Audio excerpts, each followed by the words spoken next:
All right. Hey, I'm going to encourage you to grab a seat. There will be more time for hanging out and networking and connecting afterwards. Also, this is a really fun discovery of mine this morning. I have a pocket. Ladies, you will understand the significance of this moment. Guys, you have pockets that can hold half of an elephant, and us women get stitched pockets where they're like, hey, it looks cute, but it can't hold a dime. My name is Nikki McIntosh. I have the privilege of opening us up this morning. Welcome. How's everybody doing?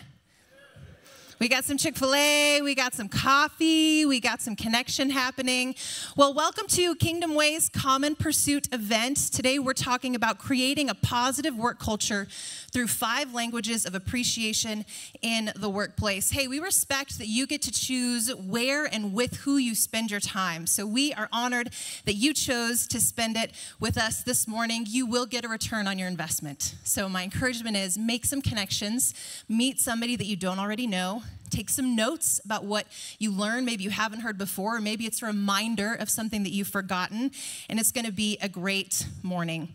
Well, my name is Nikki. I'm thrilled to be your MC this morning. I'm the founder of an online business called The Art of Socializing, where women can find courses, online community, and coaching to empower them with the confidence and social skills that they need to create meaningful connections in their personal and professional lives. This is interesting. Recent global research indicates that people are experiencing unprecedented levels of loneliness and social isolation, and it's leading to severe negative impacts on our mental and physical health across all demographics. So I'm on a mission to change that narrative in the personal and professional lives of women. So do me a favor, go out of your way today as you're out and about to show a small act of kindness and create a small moment of connection with a stranger, because it is literally the change that this world needs, and it starts with you. And it starts with me. So that's a little bit about me, but I would like to know a little bit about you. By a show of hands, who for you, this is your first time at an event like this with Kingdom Way? Raise your hands.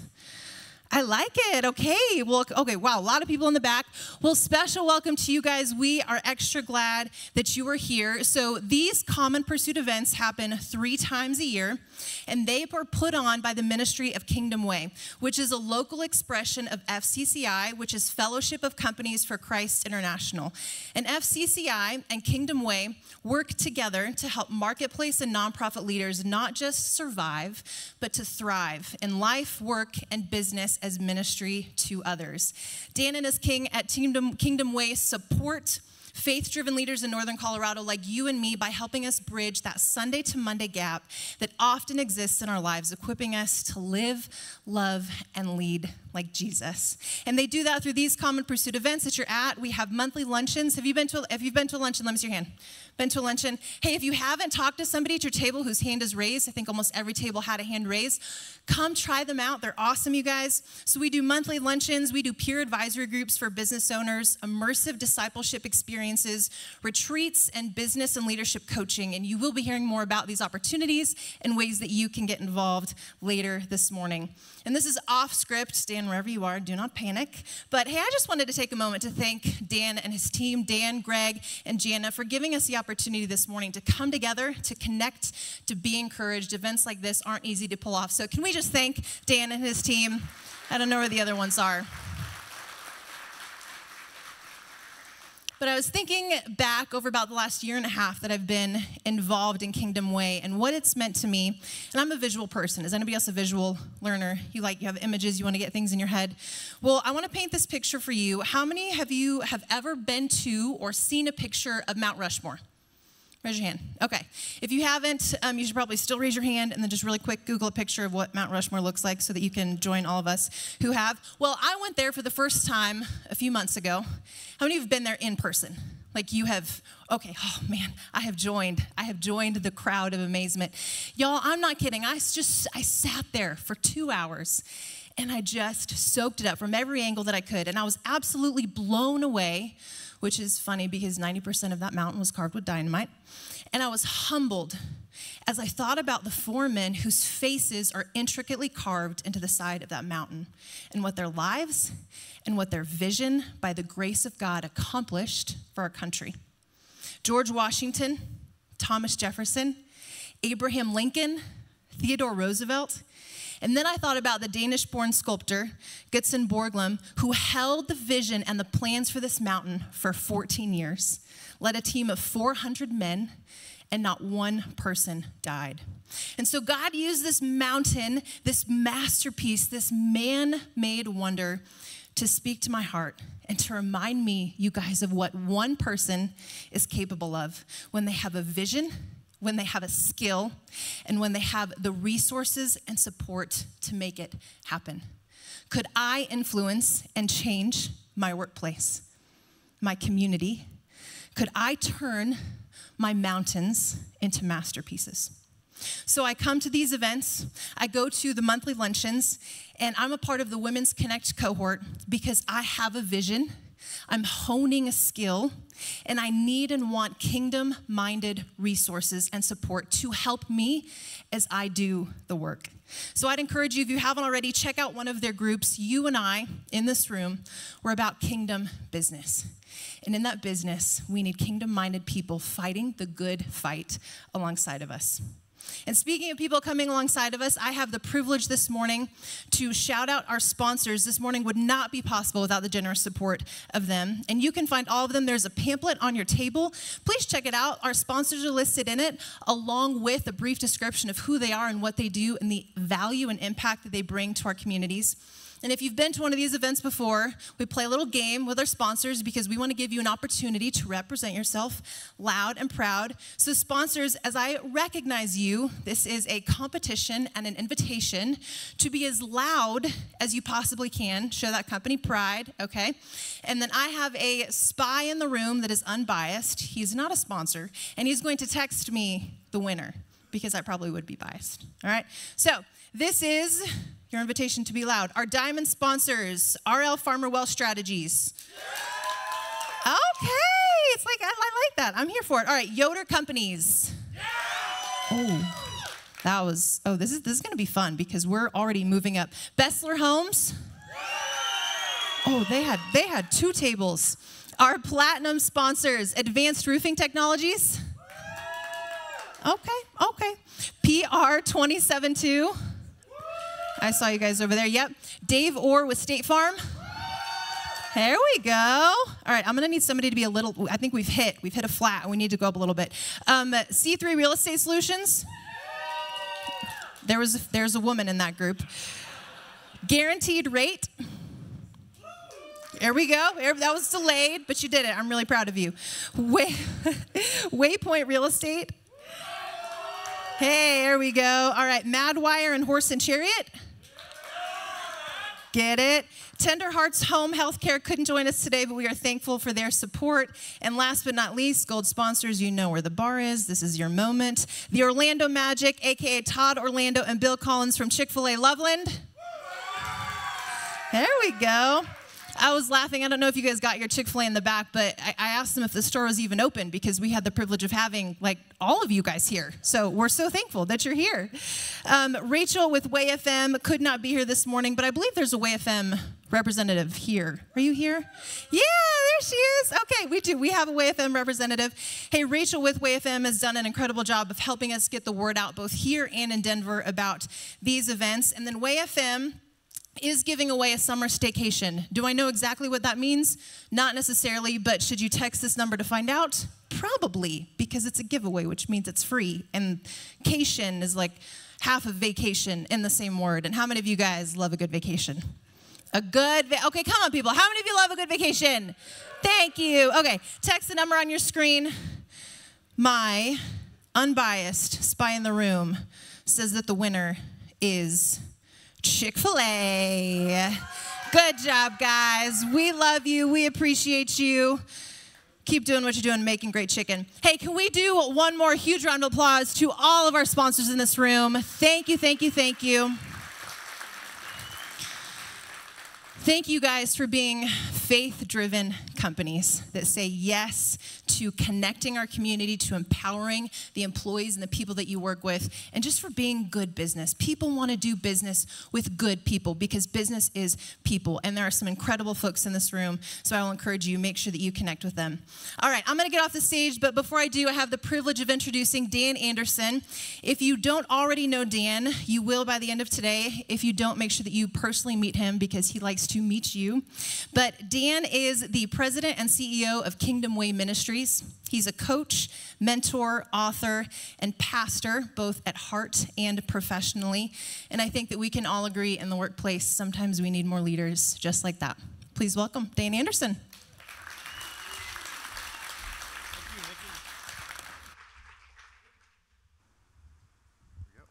All right, there we go. Thank you, Nikki. Wasn't that awesome? Man, what energy. Thank you so much for kicking us off. So I want to ask you a favor real quick.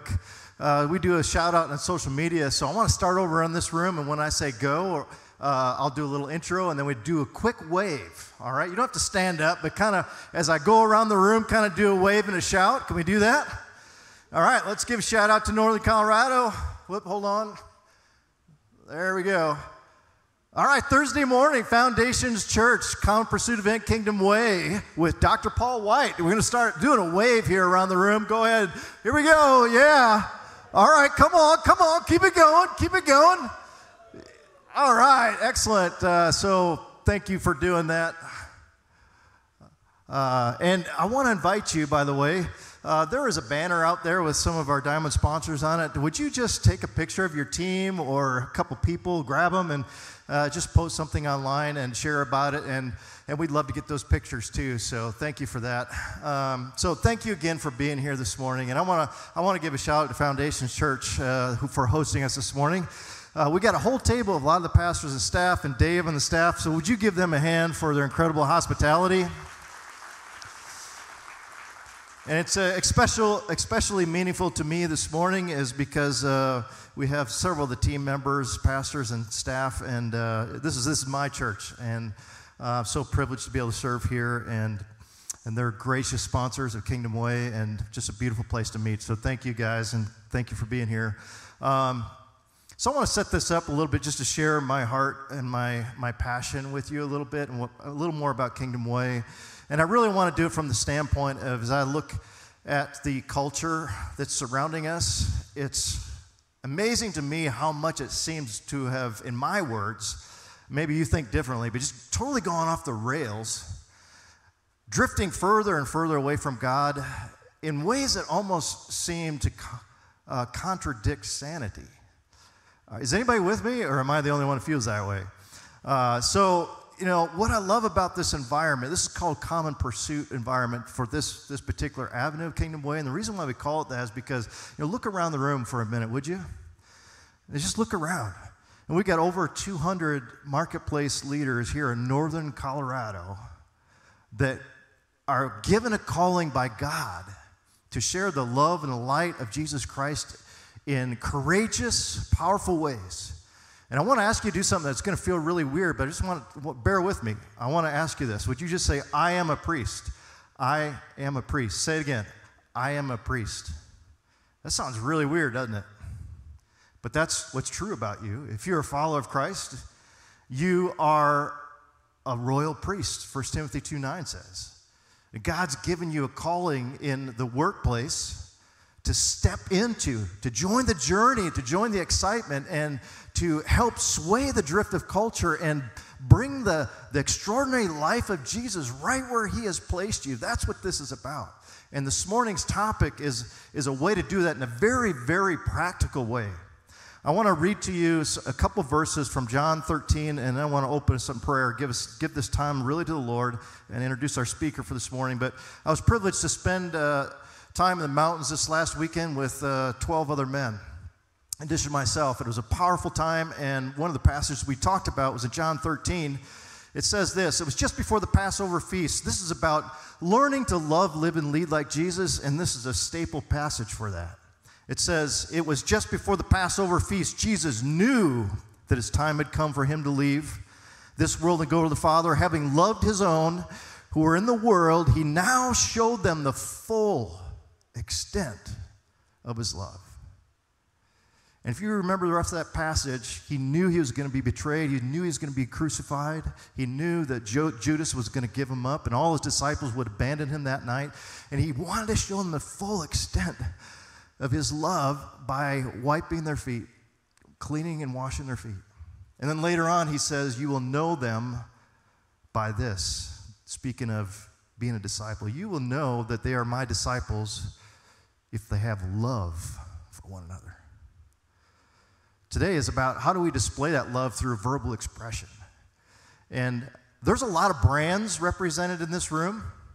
Some of you spent hours and tons of money developing that brand, and a lot of you have developed your 30-second mantra speech for the value you feel like you can provide others with your goods, values, and services that you provide people. But I want to say this. Our brand should be love above all else, right? We should be branded by the love of Christ. Look around this room again. I hope you are encouraged. You are not alone in your calling. And I hope you're inspired just by the fact we have this many leaders in the room that are pursuing this common calling, one Lord, one faith, one calling. So I'm excited to spend this time with you. Let's pray and we'll turn it over to Dr. White. Father God, and we just come before you.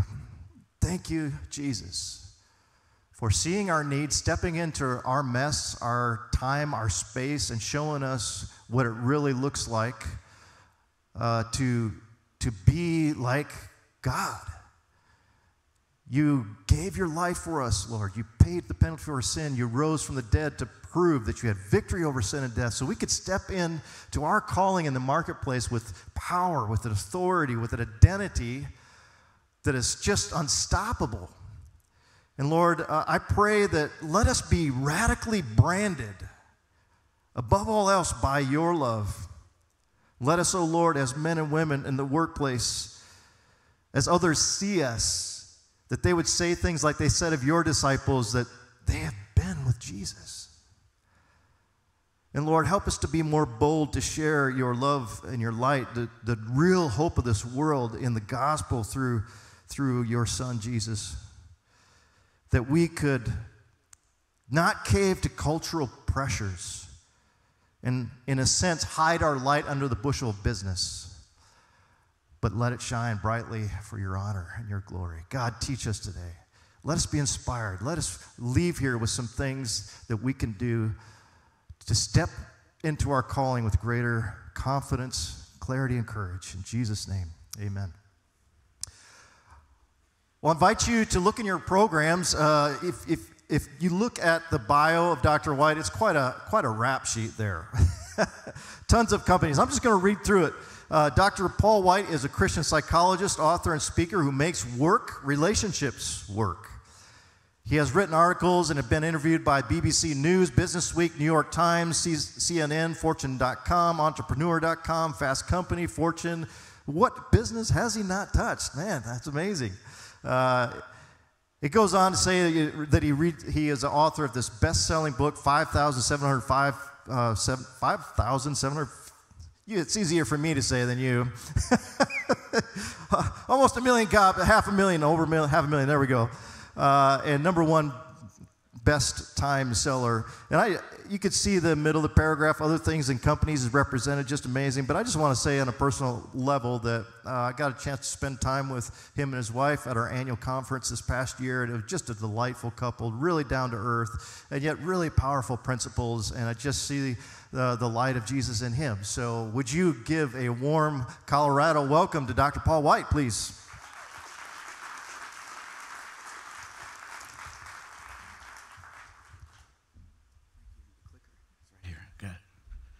Thank you. Good morning. Good morning. All right. Woohoo. Glad to be here. Hey, just so that you know, in the folder that you have, there's this amazing handout that we put together for you. And that is for you to just take any kind of notes that you want, any reminders. But we will be sending, Dan and his team will be sending the slide deck, handout version. So you know, if you're interested in stats and all that kind of stuff, you don't have to take that. But this is just for like personal application kinds of things. So I'm glad to be here. I'm from Wichita, Kansas, and drove across Kansas yesterday. And I always tell friends, you know, Kansas gets blamed for eastern Colorado because a lot of people think that Colorado starts with the mountains. But you know and I know that that's not true. So let's see. All right, a little bit about me. I think it's always fair for you to learn a little bit about me. I'm a psychologist. Psychologists are people who go to school for a really long time. They'll charge you a lot of money to give you the same advice that your mom and your grandma gave you. If you would have listened then, you wouldn't have to pay me now. But I am a follower of Christ. I'm thankful for his grace in my life. And, you know, I'm a Midwesterner. I'm practical. If we don't get practical, I've wasted your time. I've wasted mine. So we're going to try to drive deep on that. And I like to have fun. Anybody else like to have fun? Yeah. This side does. You guys don't, huh? All right. So learning goes better when we have fun. So let's start out with this. This guy, he gets not our worst employee award. And he says, just it's the same. It's nice to get an award. And unfortunately, some of the companies that I have worked with have tried stuff like this where they just sort of crank things out and don't really think about it and it doesn't go well. We're going to go past that. Want you to think about this question. What do you think is the number one factor that actually affects how much people enjoy their work? And I'll give you a hint. At first, it's not money. I mean, we all would like to make more money, and we're not going to give it back if they want to offer it to us. But we've got actually over 100 years of research that shows that money is not a good satisfier. It can motivate short term, but we know that after about 3 months, maybe 4 months, if you get either a raise or a bonus, it loses its impact. And that's why we get into this sort of cycle of paying more and more. And so, and actually, it just doesn't work long term. Now, a study that came out of MIT, it's a Sloan School of Business, around the Great Resignation of 22 and 23, found that whether people felt appreciated or not was 3 times more accurate in predicting whether employees were going to leave more than compensation issues. And there's lots more research, and in our book, in the second chapter, it's called sort of the ROI of appreciation. We've got 50 research citations, so even though I am a psychologist, we do have some data to support what we believe. Sometimes psychologists, we discover the obvious, like babies have different temperaments at birth. You're welcome. So anyway, the second hint I'd give you is that recognition really doesn't help people feel more appreciated and enjoy their work. And it's sort of like this. Sometimes it's not that rewarding. This guy says, as an employee of the month, you'll have the honor of being blamed for everything that goes wrong in the office for the next 30 days.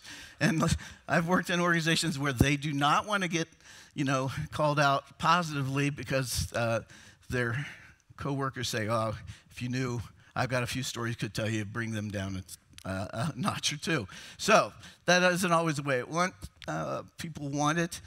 So let me talk about the importance of appreciation.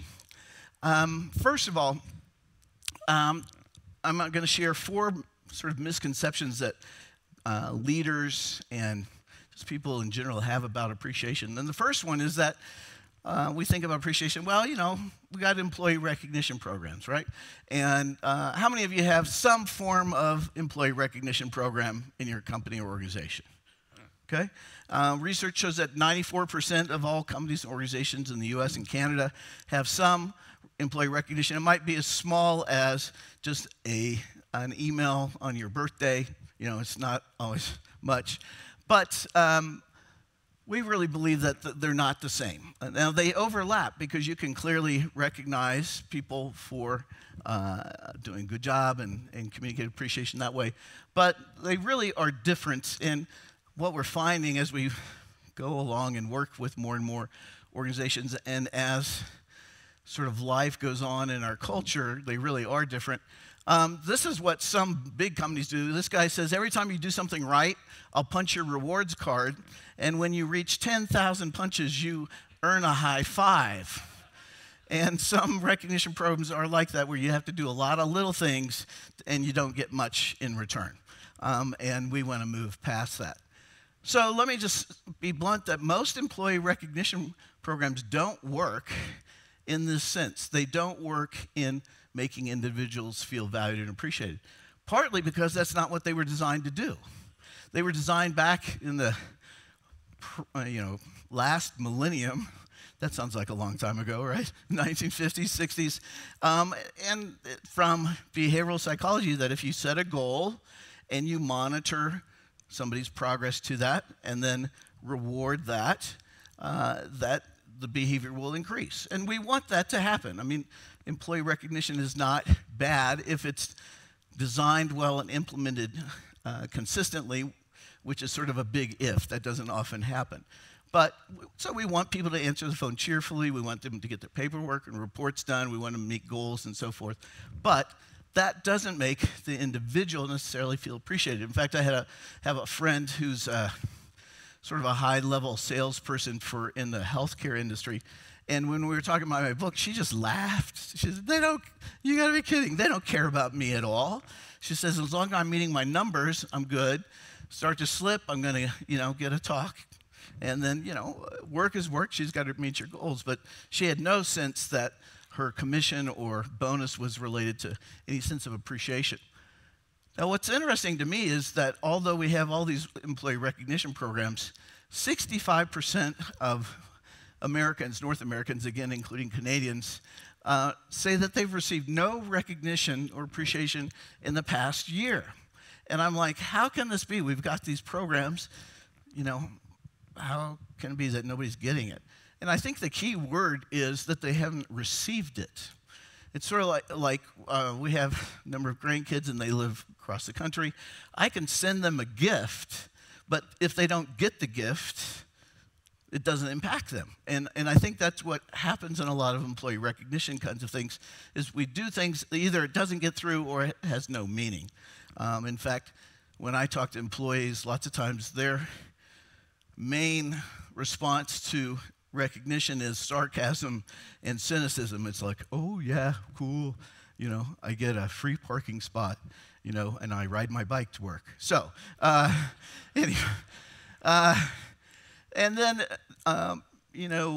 most managers, when I talk to teams, I say, how many of you think that your manager thinks they do a pretty good job of recognizing you for good work? And, they say, 95% say. Well, this is sort of interesting that only about half of this one study across a number of organizations said that they do a pretty good job, which feels realistic to me. The problem is only 29% of the people who work for them feel like it. So there's this disconnect between what managers think they're doing or they're doing and what's being received on the end. And, I got to think finding and keeping good employees is a major challenge for y'all. True? True? Yeah? Okay. So that's one of the biggest benefits of when team members feel valued and appreciated, they stay. Conversely, for a group of people who were leaving the job, 79% said a lack of appreciation was one of the key factors for them leaving. Now, most managers think that people leave for more money, but that's actually not true. Feeling appreciated at work is the #1 factor that contributes to job satisfaction. If you think about it, leaving a job and finding a new job takes a lot of emotional energy, right? And so it takes an emotional driver to do that. They may make more money, but that's not why they left. And so if you want to keep your team members, I would highly encourage you to think about how do we help them feel valued and appreciated. And early on, this is a journey for me, and I've learned along the way. Early on, people would say, well, what if you don't appreciate somebody? What do you do? Well, first of all, don't try to fake it. That doesn't go well. But really realize that it's a sense of valuing a person. And that really speaks to the heart of how we differentiate appreciation and recognition, that we really believe that, recognition is primarily about performance, and that's a good thing. We want to, set up a plan, monitor it, and recognize and reward people for doing well.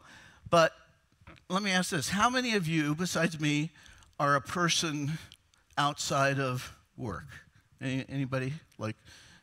Or even at work, you might have some characteristics that don't relate specifically to, your job performance. And we believe, Dr. Chapman and I wrote this book, we think, from a biblical perspective, but not from an overtly Christian perspective, so that it could be used like it has been in different corporations, in the government, in the military, schools, and so forth, that we believe people have value because we're created in the image of God. Everybody has value, and it's not just related to whether or not they're a star performer or not. And that's, let me tell you what, in some settings, work settings, that is just blows their mind, that how can somebody have value if they're not performing well? And we'll talk about that a little bit. So, that's where I think this really comes to the heart of being a Christian and a follower of Christ, is that we can communicate that people have value even when they're not doing well. That's why I have this picture of this gal over here. Anybody have a period, let's say, somebody who's gone through a tough time in life and they weren't the best in their profession at that time, okay? It doesn't have to be you. It was me, okay? My wife and I have twin sons, and we had them in Phoenix away from family. And the first 2 years were the closest thing to hell I ever want to experience. I mean, it was sleep deprivation to the max. And I was a child protective services caseworker at the time, and I was not the best person on my team. I mean, I was just trying to survive. I did not need goals and, rewards. I needed support. I needed understanding that I was doing the best I can in the circumstances. And it might be that you have a senior parent that you're having to help take care of or monitor. You may have somebody, medical issues in the family, maybe some challenges with your kids. I think one thing that the COVID pandemic taught us was that life intersects with work, right? And the two flow back and forth. We've tried to set some boundaries, and we need to, but it's important to remember that we are people, right? Why don't you do this? Turn to somebody at your table and just say, you're a person.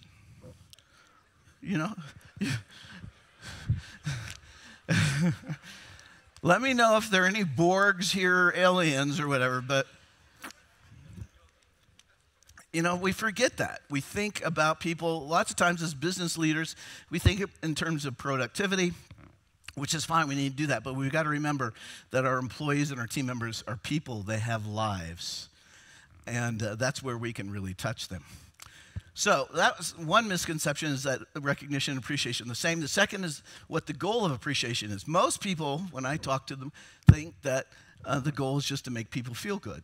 And I would say we'd like that to happen. I mean, we want you to feel good and valued. But in this context within work, it's not the primary or sole goal. That really the goal is to create an effective, functional organization. It's sort of like, and there are a number of people here that work with machines and physical things, and an engine has parts that move together, pretty close tolerance and all that, and as it works together, there's friction. And if there's no oil in there, the friction increases, it maybe creates some sparks, it takes more energy to get the task done, and it may even get stuck. And that's what I think appreciation is like in the workplace. It's like oil that helps the team members work together well. It doesn't necessarily do the task, but it helps lessen the friction, the resistance, and focus on negative things that you don't have to solve the problems and so forth. So, again, we have a bunch of research that shows additional things besides this, but when an organization works well, tasks get done, your goals are reached, team members work together well, there's less territorialism, sort of if you don't feel value, you feel like you got to get credit for what's going on. problems are addressed and challenges are overcome, which is an interesting one that when people don't feel valued, creative problem solving goes down. Anybody have challenges or problems in your business or ministry or nonprofit that you have to overcome? You need to be able to solve those. And if people don't feel valued, they're going to look like, nobody's going to care, or it doesn't really matter, and you sort of hand it off. And that then creates problems for your business. Turnover decreases. Clearly, we got major research on that. Clients have positive experiences with you. That when your team members don't feel valued, that's when they're more sort of grumpy, a little bit irritable, not as cheerful and serving, and your clients and maybe strategic partners feel that. And actually, we've got research that shows that both productivity and profitability increase. One of the main reasons for profitability, besides productivity, is that turnover is the single most costly factor, non-productive factor to a business. And I'll be straight, a lot of nonprofits, ministries, maybe government agencies don't get this as much as business do, but if somebody leaves, first of all, they disengage mentally before they leave, and then they leave, you've got to find somebody, you've got to train them, you've got to rebuild relationships with either one another or your clients, and there's also sort of institutional knowledge that's lost. And that's a huge factor. And some studies, depending on the position, can cost, just a person leaving costs up to 5 times the cost of their salary that you lose in productivity and so forth. So, I want you to turn to your table and talk about this together. What thoughts do you have about the differences between recognition and appreciation? You think that's true? Does that seem true? Does it feel true that you could be recognized for doing a good job, but that the person doesn't really value or appreciate you? But talk about that, and then I'll cue you, and then we'll go to the second question. So, ready, go. You got to go fast because I'm going to cut you off in about 3 minutes. Go.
And when you're ready, go ahead and go to the second question.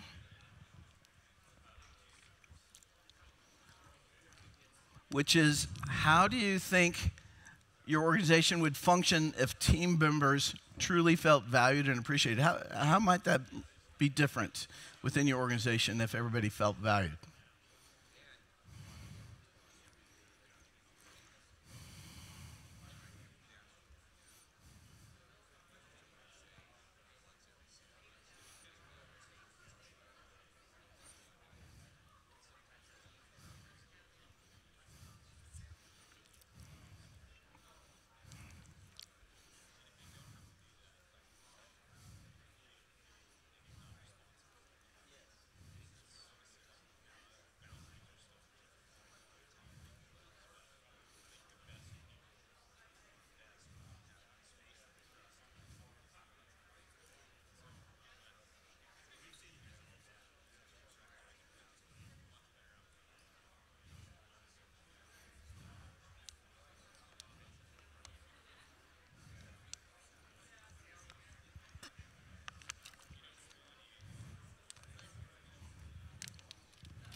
Okay, start wrapping that up.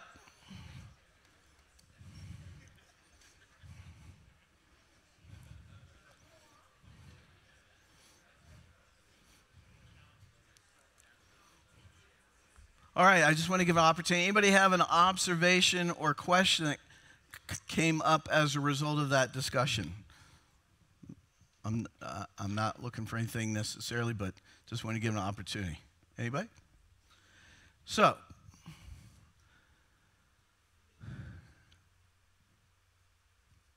do you see do you generally see sort of the difference between recognition and appreciation? Yes or no? Yeah, okay, all right. Good. Third misconception that people often have about appreciation is that appreciation, and our slides are messed up a little bit, but appreciation is the same thing as words. In our culture, when you hear appreciation, you mainly think about words. I mean, a compliment, saying thank you, and so forth. And I'm here to tell you that it's more and broader than that. That most leaders believe that appreciation is mainly communicated through words, and that's what we do. We've sort of been acculturated that way, so we say thanks, we send a note, and so forth.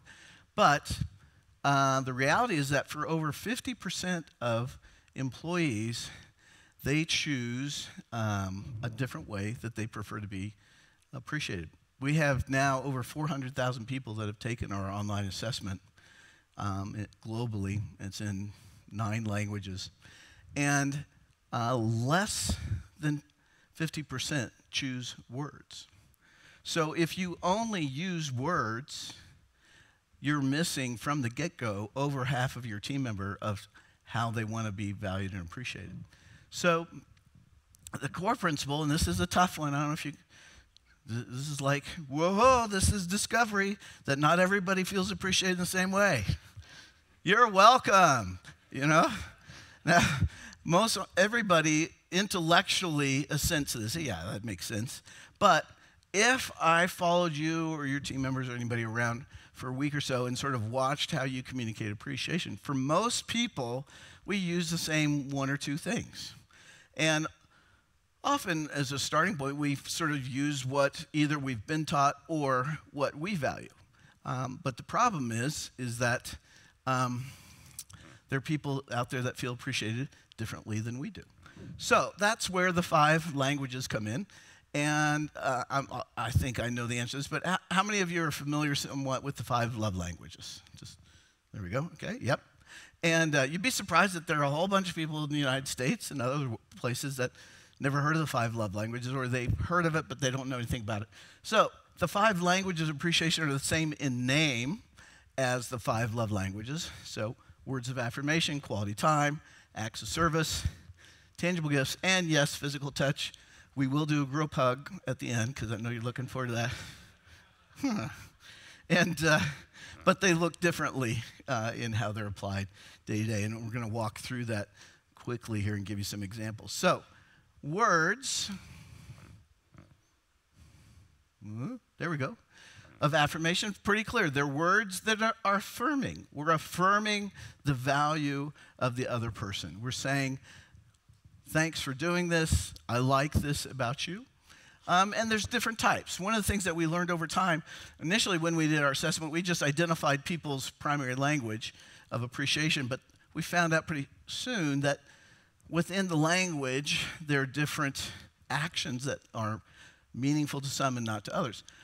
Words, the most common is just personal one-on-one. You're just talking to somebody, your friend, you say, hey, thanks for helping me out on that project, or going and picking up that load, whatever it might be. That's pretty much the easiest one for most of us to do, unless you're introverted, and we'll talk about that. I don't ask introverts to raise their hands because they don't like to raise their hands. The second type is praise in front of colleagues, and this is just team members that, you know, maybe in a meeting, you say, hey, thanks to Jim for helping out with that client that had, or a customer that had some challenges, you know, or it could be on a conference call. A lot of people are fine with that, sort of within their team, small group, they don't mind sort of receiving some kind of affirmation in front of others.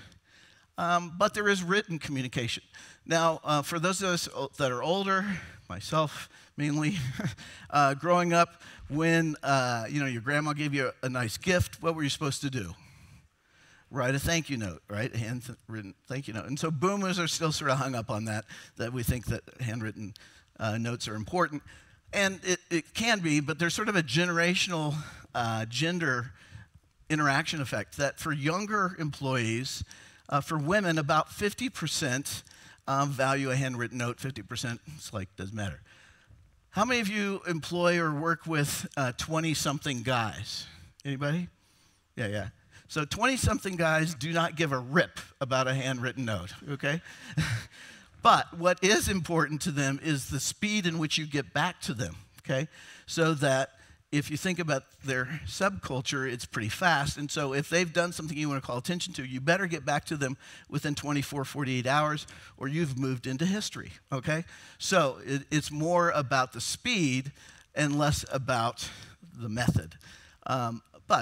And this is for introverts, it's sort of easier to maybe sit and think and get your wording right, either on the chat or the email, and you don't have to deliver it just face to face.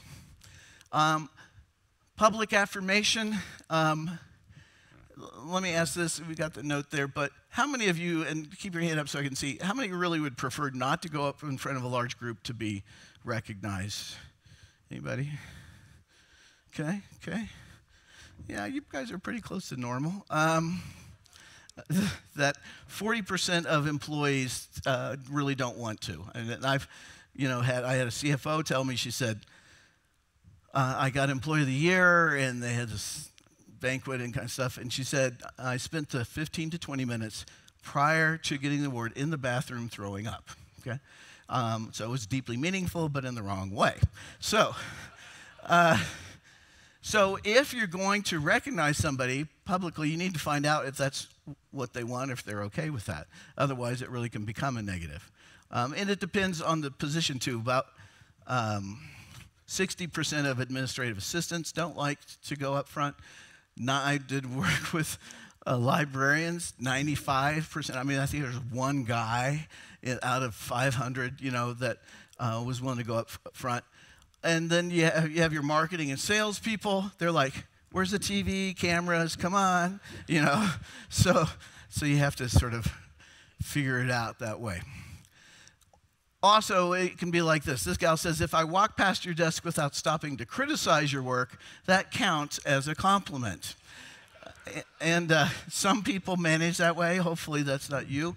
But, it's that silence does not, usually we do not interpret that positively. If we, apply for a promotion and we don't hear back, we don't say, oh, they're trying to figure out how they can pay me more money.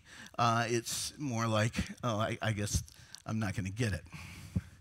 Here's sort of a set of tips, and you'll see there that 46% of people, employees, do choose words. So they're the single largest group, but it is less than half. But here's how you give an effective word of praise. First of all, you use their name. We like to hear our name. If you're writing it, please spell their name correctly, right? Doesn't feel real personable. It's like, we're so glad you've been with us for 20 years and you misspell their name, right? Secondly, be specific. We actually have now 100,000 people on our weekly newsletter list, and we do polls occasionally. We asked, what don't you like to hear as far as appreciation? And one of the main ones was, good job, okay? Now, a lot of us are taught to sort of communicate that, but the reality is that good job feels very generic, very vague, doesn't take any time or thought on our part, and people just sort of slough it off.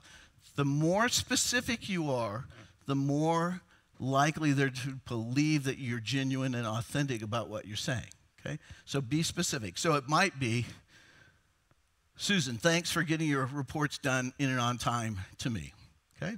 Appreciate that. Third reason is that you need to tell the reason why.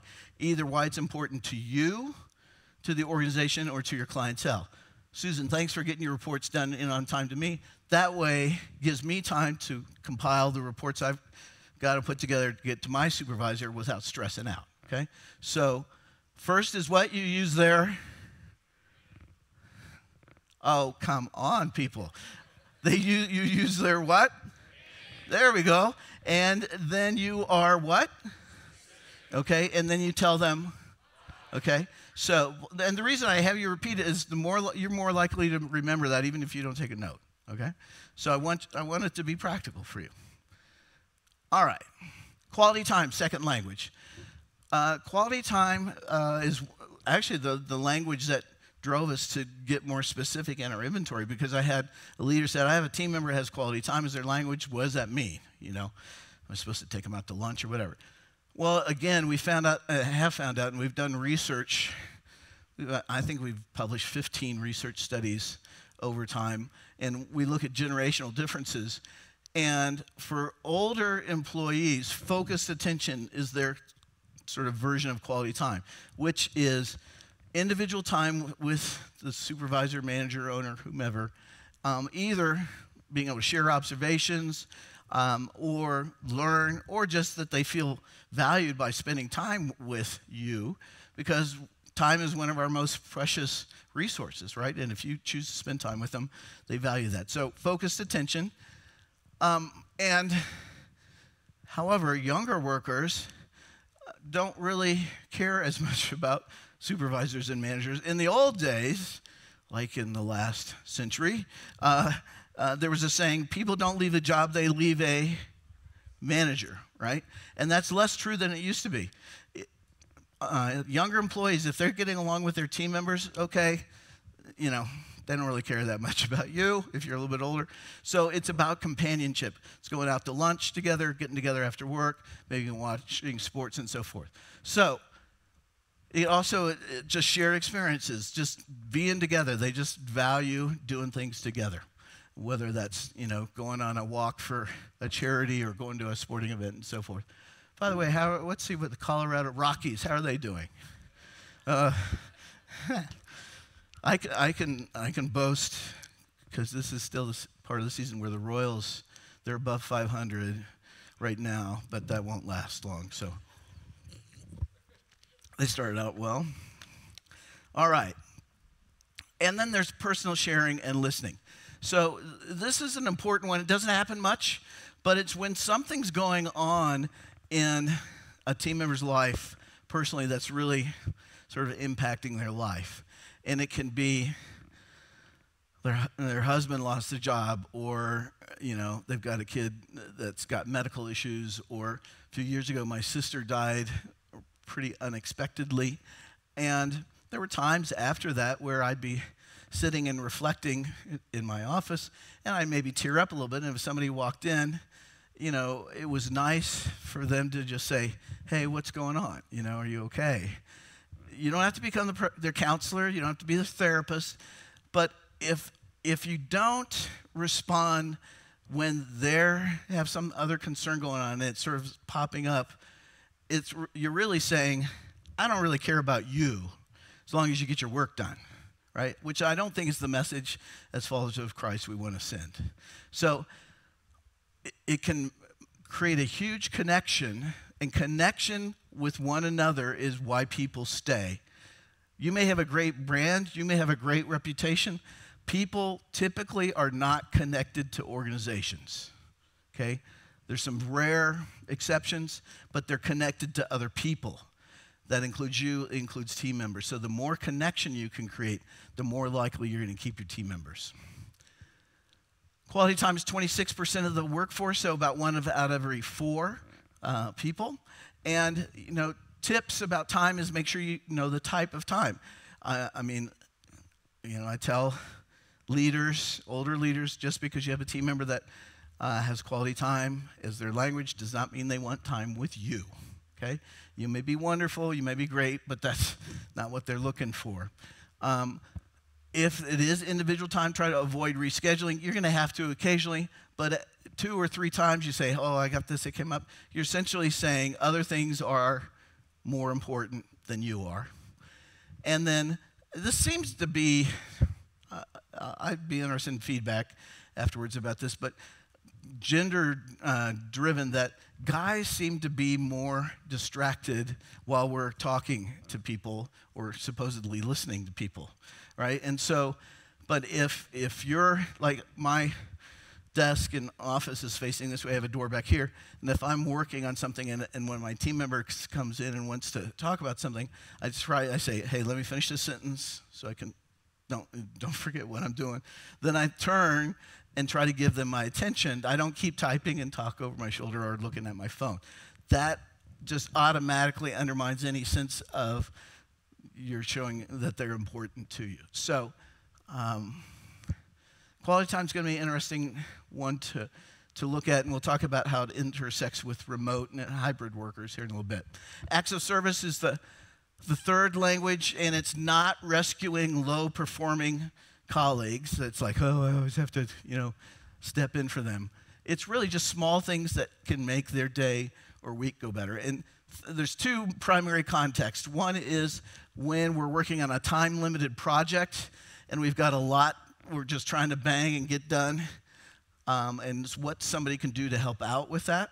The other is if you're in a service-oriented kind of industry where a whole bunch of people show up, let's say at a dentist office all at once. How can you help out the front desk, or if the phone's ringing off the hook, that kind of stuff. By the way, we'll have to redo that saying, right? Ringing off the hook doesn't mean anything anymore. So, and it can be like, as simple as showing somebody how to use a new tool or a task. It can be helping them out on a computer program that they're learning. It can be answering the phone for them while so that they can stay focused on their project. It's really just small things that can make a difference. I was working with a manufacturing company, their leadership team, and we were reviewing the prior week, and one of the women told a story. She came and said, last week I was at my desk, it was a wreck. I was sort of overwhelmed. I'm looking stunned, and a colleague walked by her office, looked in the office and said, are you okay? Yeah. Is there anything I can do to help? What's the answer? No, I'm good. And she said, no, really, I've got some time. I'd be glad to help. And she said, well, I know my desk is a wreck and all this, but I'm just behind in getting back to some clients. If you could make a few calls for me, that would help me get sort of organized here. So she did. She said, okay, I'll come over to lunch, and she did that. And this gal, who was not especially emotionally demonstrative, started to tear up a little bit. And she said, it was nice to know that somebody noticed, offered, and even sort of pushed back a little bit, and then did this. It took 15 minutes, right? And it made a difference. It also created a connection between the two of them. It's like, okay, you helped me out. So it's not a big deal on any of these. It's not some huge thing or you have to do it all the time. It's like if you get the action and the language right, it can really make a big difference. So acts of service is 21%, so one out of every 5 employees. You need to first, ask. It's not like you go in and say, hey, your office is pretty, messed up. I'd be glad to come in and help you straighten it up. Not going to go well. And you have to push past their initial response because almost everybody's going to say, no, I'm good. And then you need to do it their way. This is not the time to teach them a better way to do their job, which is your way. And they may need help, but this is not the time to do it, to be encouraging. Say, okay, we are going to collate and then staple. Anybody? No, you guys didn't get that. Okay, so. So acts of service, it's an important language because there are people, we said words is 46%. There are people that don't have words as their main language, but words are actually negative. Because for some people, they sort of live by the mantra that words are cheap. Don't, tell me you support me, show me. And, you can praise me all you want, but if you don't ever help me out when, things are crazy, I don't get it. Tangible gifts. It's important for those of you that run and manage organizations. This is not bonuses. It's not raises. It's not that kind of thing. That's the employee-employer contract. This is outside of that. Tangible gifts in our way of thinking are really just small things, and it's not a major Caribbean, Hawaii vacation. Sorry about that. It's just small things to show that you're getting to know your colleagues at work. Excuse me. Again, think back to appreciation. I really want you to sort of remember this. Appreciation is person to person. It's from you to another person. I do some work with a guy who's known as sort of the gift guy for corporations. And he's written a book called Giftology, which is interesting. But a lot of companies waste a lot of money sending gifts at the holidays and so forth from us to one of your suppliers or one of the people that send you business. And it's sort of like, hey, we got fruit and cheese and crackers, we'll share it for lunch. But if you want to have impact, it needs to be from person to person, because gifts in our culture, the way that they're meaningful, it's that they're personal, all right? I feel like I'm repeating myself, but let me ask you, what do you think is the most commonly given gift in the workplace? Gift cards, number 2. Good try. What is it? Coffee. You're in the right category. It is food, right? So you can bring in somebody's favorite cup of coffee, maybe bagels for the team, maybe donuts, pizza, right? Now, the way you individualize this is you find out what people like. Right? I had a team member that liked the maple log kinds of donuts, right? And got that for her, made sure she knew I got it for her. I have a team member who's gluten intolerant, so when we order pizza, we get a gluten-free one, right? By the way, I have great stories about bad gifts that companies have given. One is that I had this friend who said he thought his team was trying to kill him because they gave him a box of really sweet candy, and he's a type 1 diabetic. And so the worst one is, I'm not making this up. One company gave their employees last year's calendars. Did they sit around and say, how can we diss these people? Anyway, so, and I try to, encourage you to be healthy, fruit, charcuterie boards, and I know you guys here in Colorado are tend towards a healthy way, and I work in the Northwest where they have similar. Bringing light ranch and celery or rice cakes is not encouraging to anybody, so do not bring that in as a gift of food for people. Chocolate is usually the best way.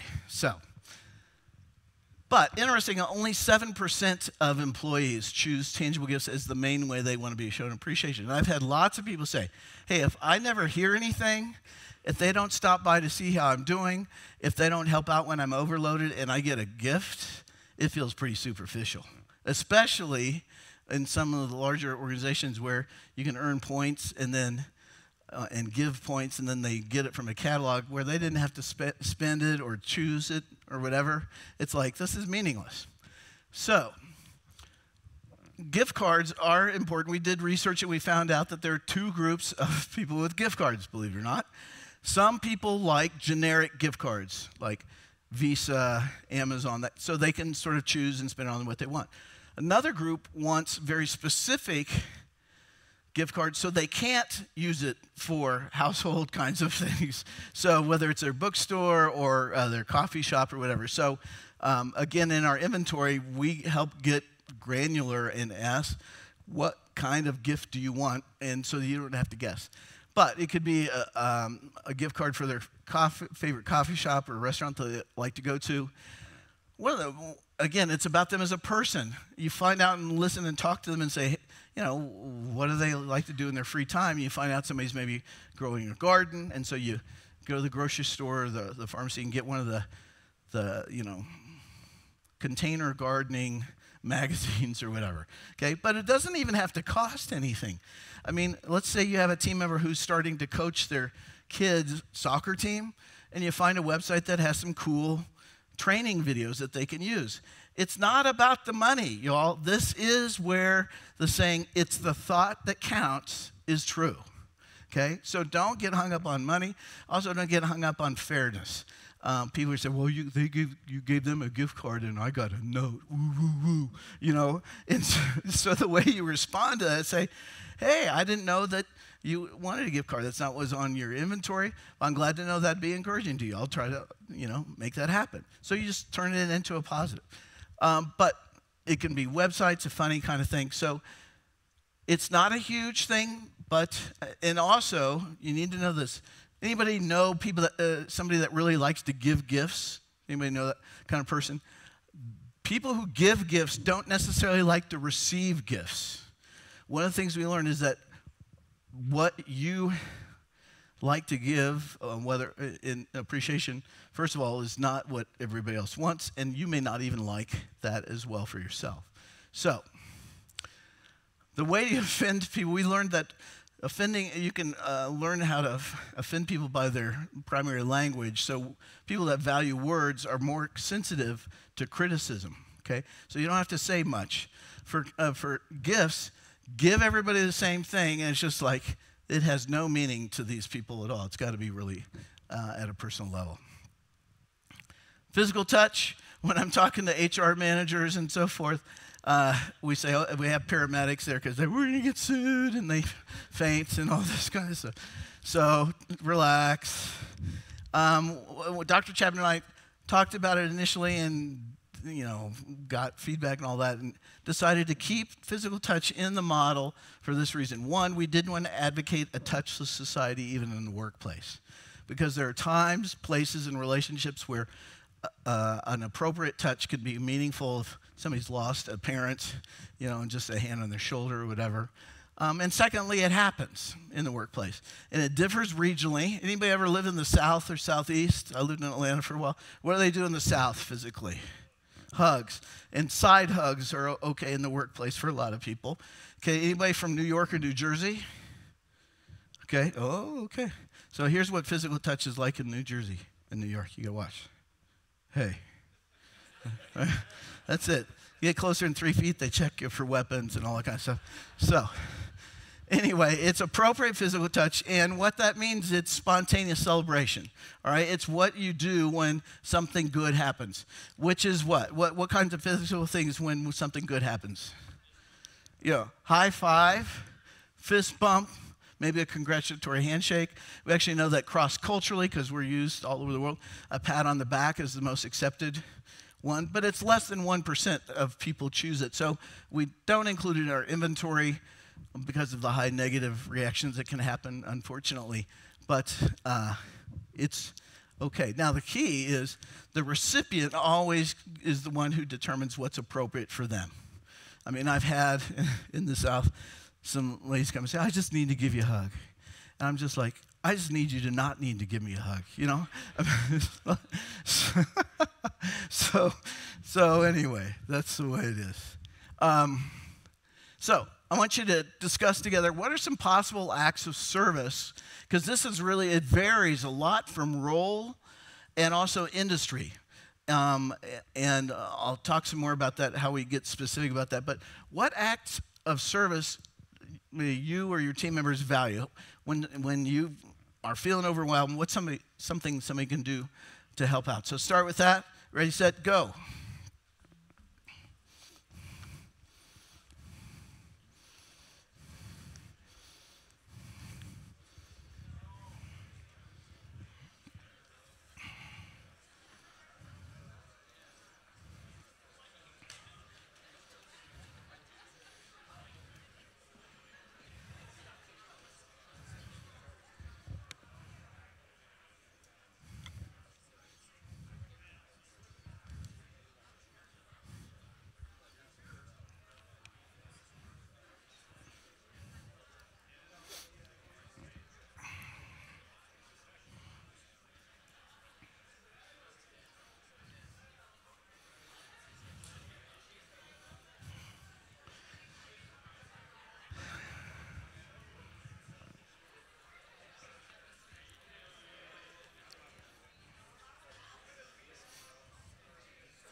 There you go. I just saw an act of service happen there. Way to go.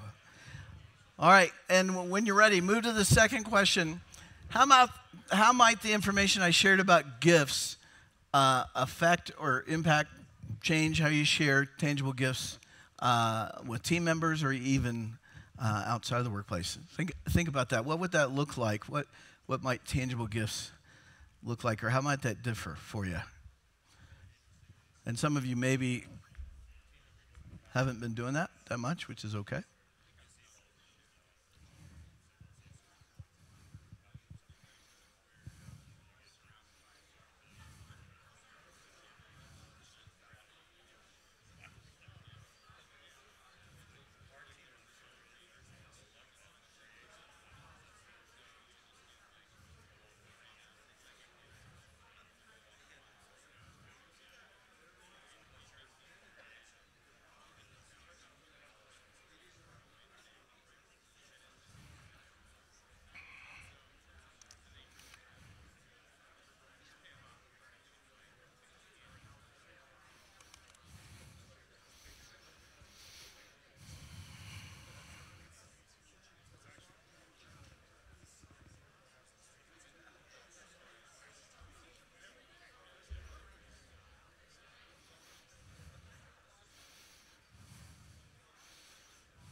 Okay, let me interrupt you and share a thought about tangible gifts that I want to make sure you know. One of the most important tangible gifts that you can give to younger employees, and also, I'll just be sexist here, moms, is time off. Paid time off. Like a couple hours, on a Friday, running errands, taking kids to the medical. I mean, and it could be in response to, that they've been working long hours, whatever, and then it's like, okay, we got that project done. True, right? That getting a little bit of extra time, it doesn't have to be a big deal, or around the holidays, getting some shopping done or whatever. More and more, now, is that quality time? No, in our model, quality time is time with a person, but it's a benefit, right? And so just keep that in mind. It doesn't always have to be actual cash, but if you've been, working on a big project and they got it done, let them go home early, or take off, come in early the next day. So just to put that in your mind. Any thoughts about gifts or questions, challenges about it? Anybody? All right. Password so we can lock down the system. My password. Yes, sir. Hang on a second. So this was how I was going to interrupt you, but I already interrupted you, so I'm going to show this. Can we start that over? Okay, it's real short, but I think you'll like it. Password so we can lock down the system. My password. Yes, sir. We need your password. The password that I use. Yes, sir. Your password. There's been another breach. Sir. Right. Oh, okay. IHATEMYJOB1. I hate my job. One. Want to get away? Now you can. So that's a Southwest Airlines commercial. But just remember, it's a reminder, and we'll talk some more about this, is that not just because somebody's high up in the organization doesn't mean that they don't need an occasional encouragement or appreciation. And that there are a lot of stressors, especially for business owners. I grew up in the context of a family-owned business and lived through a couple of economic recessions and so forth. And my dad his biggest concern was for his employees. You know, he would dock his pay and not get paid to try to keep people employed during tough times. So, fourth misconception is that the responsibility, again, I apologize for the X already being there, to communicate appreciation falls primarily on managers, leaders, supervisors. You know, you all have plenty to do, you know, and one of my commitments from the get-go has been to not create another to-do list for you. You've got at least two, right? A regular one and then a project one. You don't need another one. And so what we found is that two things. We can teach people what they're already doing or almost doing and tweak it a little bit to make it effective. And secondly, yes, we want leaders and managers involved, but especially as our culture changes, it's most effective to teach your team members how to show appreciation to one another, okay? It's not all for you. It's too much weight for leaders to bear on their own. So, second principle, remember the first one is not everybody feels appreciated in the same way. The second one is that people want to know that they're valued by their supervisors and their colleagues. And that's more and more true. So one of the cool things that we learned, I mean, recognition really is pretty much top down. I mean, it's sort of either management driven or HR driven or whatever. And lots of times it's according to the org chart and all that. Appreciation is not top down. The cool thing we learned is appreciation can flow any direction because it's what? Person to person. Say that for me. Person to person, okay? It's not that you have to show appreciation to your team members and nobody else does. It can go up, it can go sideways. One of the cool things is they can go across departments, right? You may be somebody in accounting and their computer or software isn't working right and somebody in IT helps them out. They can show appreciation about that. Or, you know, from the receptionist to a vice president or a manager or whatever. Or just somebody that it's like, you know, Janine, I just wanted to tell you how encouraging it is for me to see your smile and you know, your cheerful demeanor, right? It's not always about work. That there are things that we can value and appreciate about people that's not related to performance. I like to work with cheerful people more than grumpy people. Anybody with me on that one? All right? And so I will have and keep a B+ team member who's cheerful, fun to be around, versus go look for an A who's just a pain to be around, you know? It's not worth it. Another characteristic we can value about people is anybody know somebody that's just, they're sort of chill.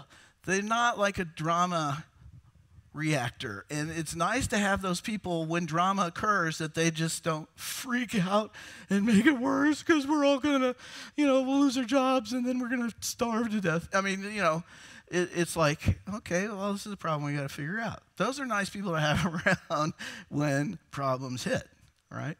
And this is extra. This is for free, okay? So if you have somebody that values words, a way to grab their heart is to talk about their character, okay? Because we can say, hey, thanks for, you know, getting your reports done on time.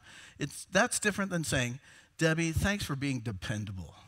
I know if I ask you to get something done, it's going to get done and it'll be on time. Character is behavior demonstrated over time, space, different circumstances, and it's like part of who they are. And man, if you tell Debbie she's dependable, she's like, you bet I am. You know, tell me what you need done. And it gets them. So it's just you got to get out of the mindset that this is, you know, so we float here. It's like, hey, I just appreciate you, you know, the creativity you bring to the job over there in graphic design, whatever you guys do, you know. It's cool. What you put out is cool. So, question is, or, you know, how do you find out how people want to be appreciated? One is to ask them, okay? And that is weird in our culture. It's like, okay, if I want to show you appreciation, how should I show it to you? I don't know, tell me thanks, you know, and that's about all you get. And it's sort of a weird question in our culture. Secondly, in personal relationships in the 5 love languages, Dr. Chapman encourages you to sort of watch what they do and how they respond. You don't have that many data points in the workplace to be able to see. So that's really why we created the inventory to find out. And so we have this online assessment called the Motivating by Appreciation Inventory. And it takes about 15 minutes to fill out, and it identifies that person's primary language of appreciation. Let's see if I've got this on here. I'll get to that in a second. Their secondary language, their least valued language, which is your blind spot. It's the one that's not that important to you. I mean, I have people say, well, I have these people come by and check in, see how I'm doing, then want to hang out. It's like, I don't get it at all. Well, that's their language, right?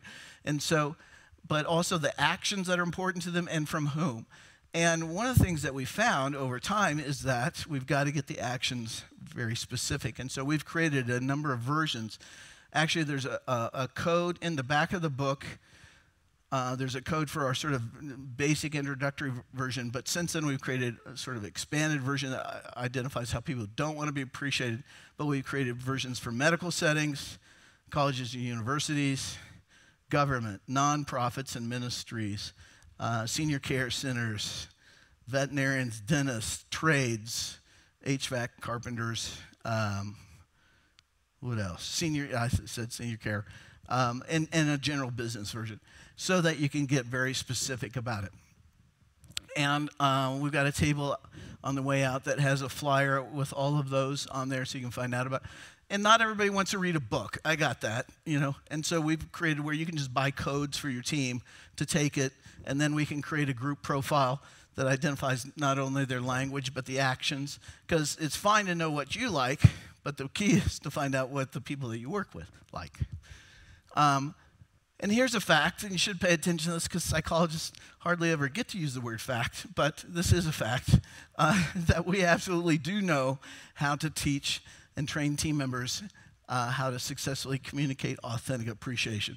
And the authenticity is important to us. I mean, I'm not here to teach people how to look like they appreciate people. And once I was working on the team, he said, well, what if you just get them to think that you appreciate them? I said, no, we're not going there. So anyway, and we've done it in a lot of different places. I mean, we're working with Caterpillar internationally right now, Mayo Clinics. You can see the different groups. Churches use us, a lot of Christian schools use us, manufacturing firms. Dan said, you know, is there any place we haven't worked with? We haven't worked with the federal prison in Leavenworth yet, but I actually work with a court system here in Colorado. But it's fun. And our goal is to bring these principles and help you apply it in a way that fits for your organization. And that's one of the cool things we're able to do is help tweak it for yours. Remote and versus on-site employees. We did research both pre-COVID, during, and after. And one of the key things that we learned is that people who dealt with the stress of COVID and working from home, a key factor for them in comparison to those that didn't deal well with it, as far as getting depressed and anxious and all that, was that they stayed connected with their team members during that time. And as you might think, when we compare on-site employees versus remote employees, quality time actually is preferred more by on-site, by remote. Goes up to 36%. Words is still a little bit higher, but it's clearly more, which they're on their own. But one of the things we learned is that when you're working with remote team members, or if you're remote, you have to be proactive about it, because you don't have those chance interactions where you sort of walk by their office and stick your head in and say, hey, how you doing? Or you don't see them in the break room or coming in from the parking lot or whatever. So I encourage managers and team members to have pictures of their team members somewhere, because most of us are visually cued. And if we see something, we remember, hey, I haven't talked to Steve in a while. You know, I need to give him a ring. Secondly, it's about peers. The people that stayed connected with their peers, not their supervisors. We sort of expect supervisors to connect with us, but the third part was that it was personal. It was about them. It wasn't about how's the project going. It's like, you know, how's your kid's soccer team going? Or what'd you do for fun this weekend? Or did the Broncos lose to the Chiefs again? I got to throw it in there. I grew up outside Kansas City. So, man, you guys just have had a tough thing with the Broncos. What is with that? Although now I guess the Walmart people own them now, right? So you got some bucks behind you. Okay. So did you notice I'm ADD a little bit? So, but it's about being at a personal level, okay? And you can do this as a group, too. I mean, if you have a team, let's say if you have remote team members, sometimes it's helpful to just set up a call and just check in and maybe eat lunch together wherever each person is and just chat about what's going on, you know, their life, their kids, all that kind of stuff. Because those opportunities, usually in an on-site setting, that's when you get together for a meeting and you sort of chat before or after or whatever. You don't have those. And if you don't structure it, culture is both structured and spontaneous. If you don't have a structured component for staying connected, it's not going to last very long, just trying to do it sort of off the cuff. So we actually created a remote version of our inventory so that the actions can be done across distance. So how do you spend quality time with somebody remotely? You set up a time to talk to them. Lots of times the barrier is that we don't know what they're doing, and so we don't want to just call them. So text them or chat and say, hey, I'd like to connect with you for 5 or 10 minutes, see what's up. When's a good time, you know? And then set up a time and just talk about it. Or if it's a team thing, do it just before, at the beginning, or in the middle of a meeting. We've also created because I'm working more and more with totally virtual teams, people that have never met each other, which is a weird way of trying to show appreciation. Because it's person to person, it takes some other kinds of things, but how to show appreciation across distance. So, you know, we started out, we're here, a lot of us, because we're followers of Christ. So how does this relate to that? Well, how many of you would like to receive some appreciation for what you do, at least occasionally? Anybody? Okay, this side, good. I mean, it's part of life. I don't think it's unhealthy. Sometimes I wonder if it's not part of our image of God. We worship Him, give Him honor and thanks, and I think we like that. And, you know, there's that golden rule, do unto others as we'd like to be done to us. So it's not a stretch, I don't think. Or, you know, there's verses about encouraging one another, building each other up. 1 John, let us not love just with words or speech, with actions and in truth, which, you know, I think the cool thing about this is that it gives us a practical way to find out how to encourage or show appreciation to one another. By the way, in my mind, appreciation is about the past. I appreciate what somebody's done or demonstrated. Encouragement is about the present and the future. Sometimes we're on a project and we're encountering all kinds of challenges and obstacles. We're getting worn out. What can we do to come alongside to encourage somebody? And it could be as simple as bringing in a DQ, you know, chocolate fudge sundae on a hot afternoon. Say, I know you're working hard on this, and I heard that you like this, so boom. You know, it doesn't have to be a big deal. It's about thinking about them, but what they like. Don't give it to a diabetic. Okay, so.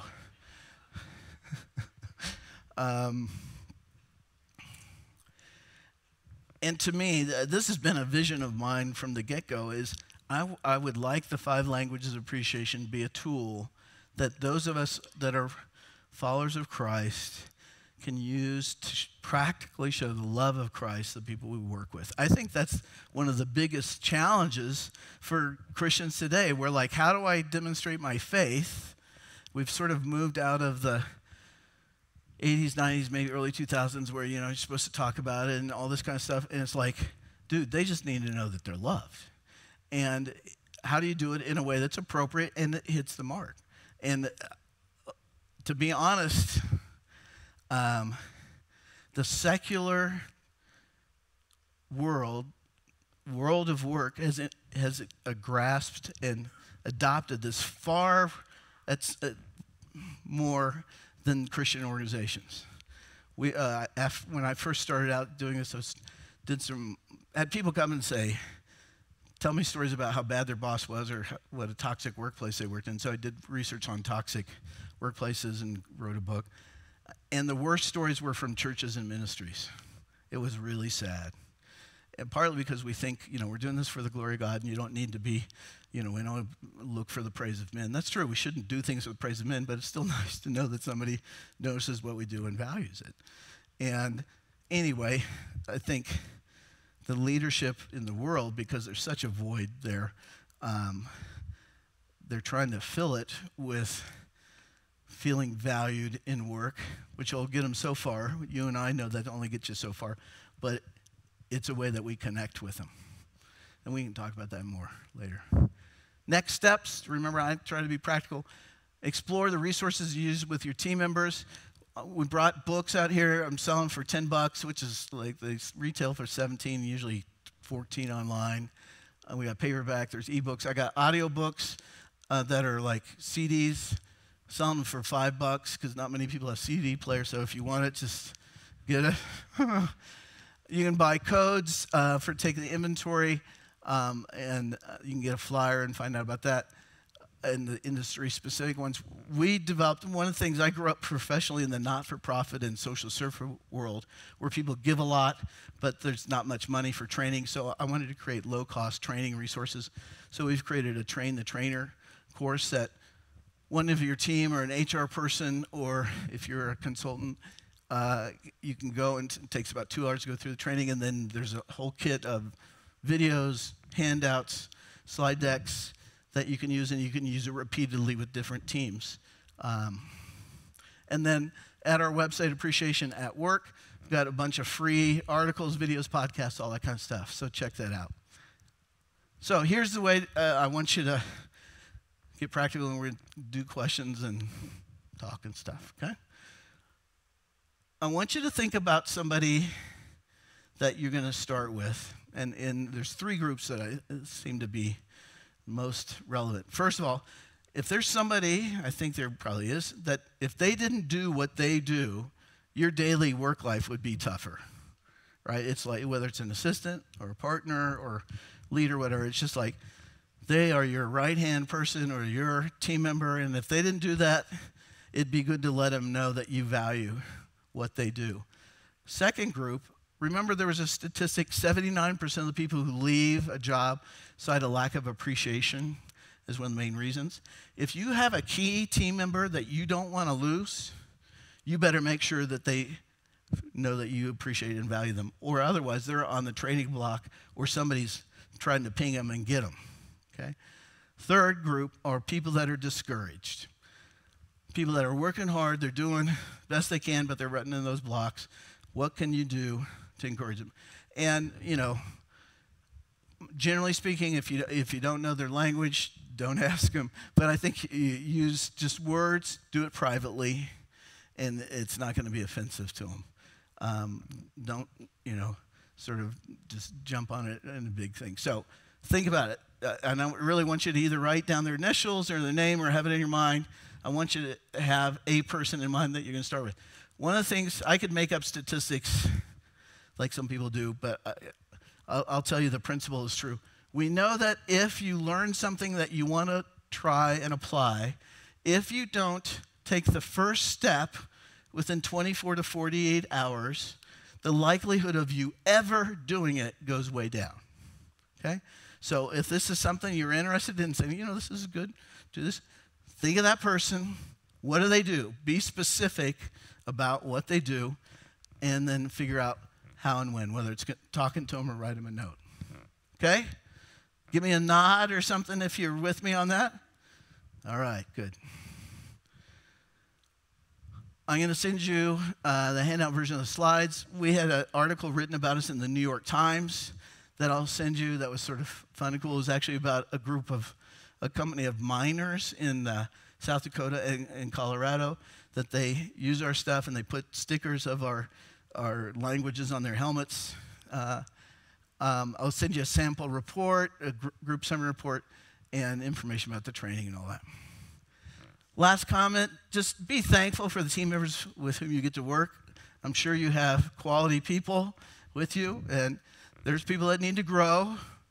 We all do, right? But they're still good people, and they're loved by God, and you can love them as well. And then just figure out some way to enjoy the rest of the day, whether that's getting together with some friends or taking a walk in nature or playing with kids, whatever. I'm going to take a walk. I get to go to the YMCA of the Rockies next week with my 11 grandchildren from age 5 months to 11 years old. Pray for me. Anyway, that's it. We're going to talk now, right?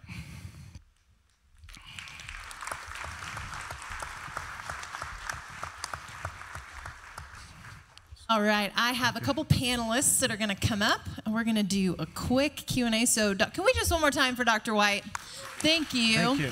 Thank you.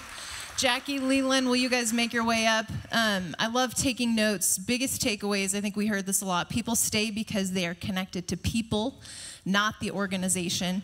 And appreciation is customized and unique to the individual. Appreciation is person to person. Oh my gosh, look, they know.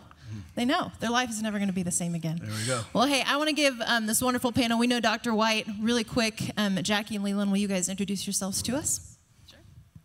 I'm Jackie Olsgard. I'm a realtor with C3 Real Estate Solutions. Leland, Kehler. I work for Total Facility Care. We're a commercial cleaning company. I'm their company vice president. Okay, so we're just going to ask you guys a couple questions based on what we've talked up here and then some questions we came up with.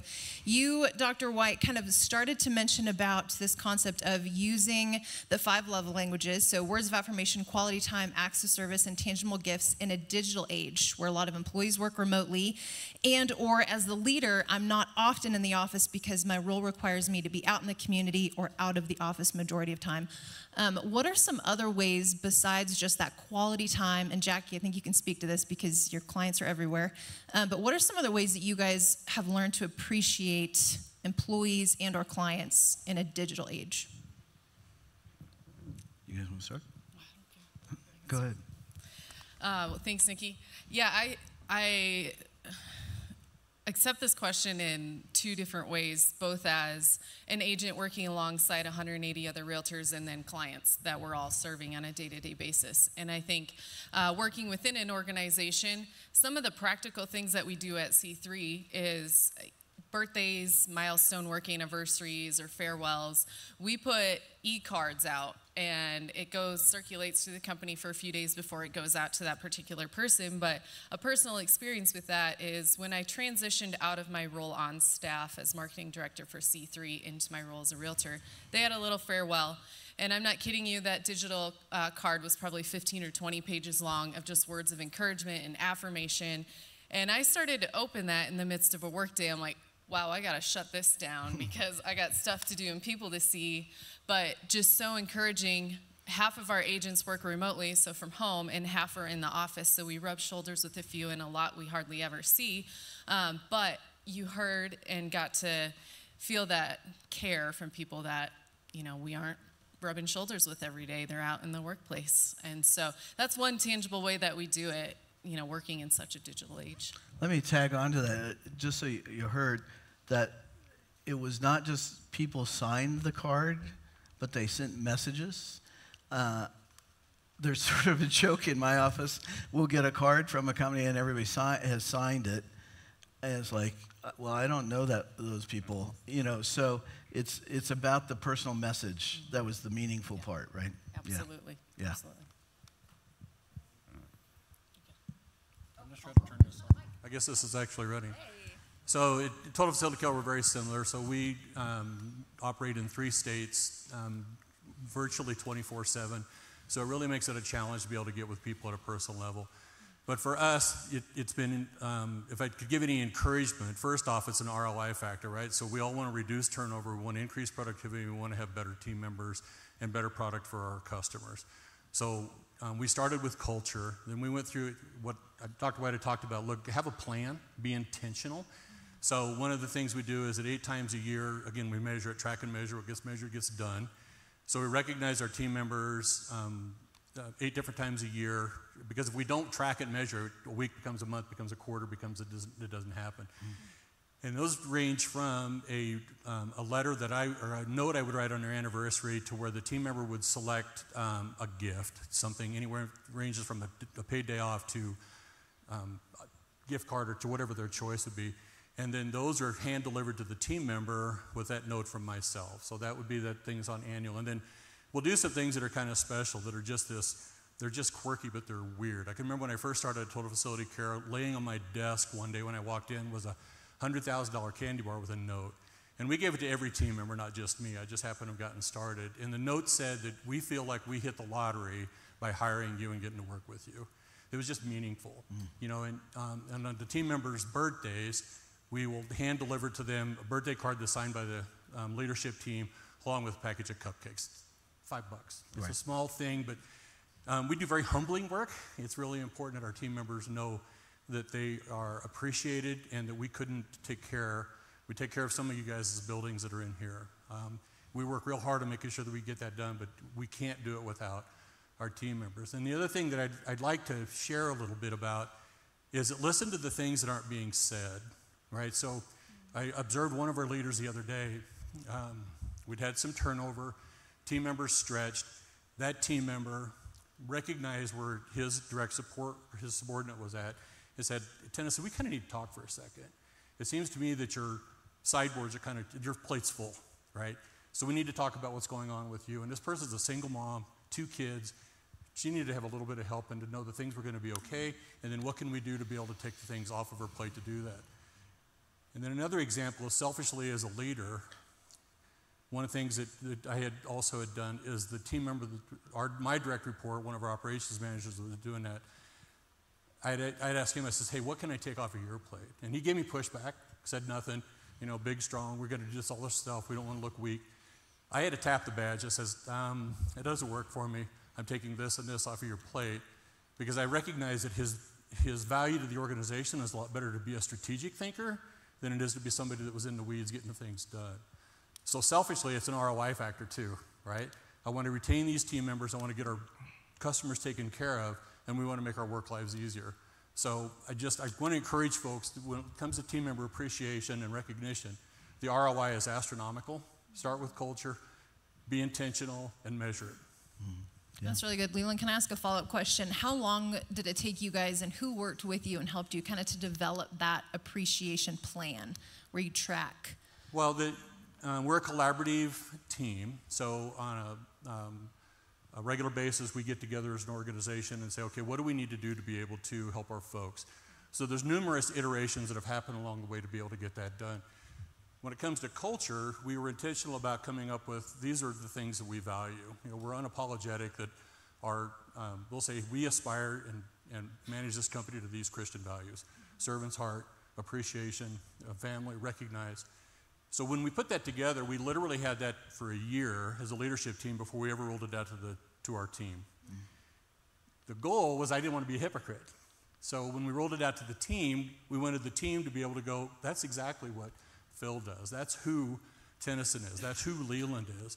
So the intentionality about that, and then iterations surrounding that about, and some of it was trial and error, right? So what did our people respond to well? And it's like, well, that was fun, but it didn't get the bang that we wanted.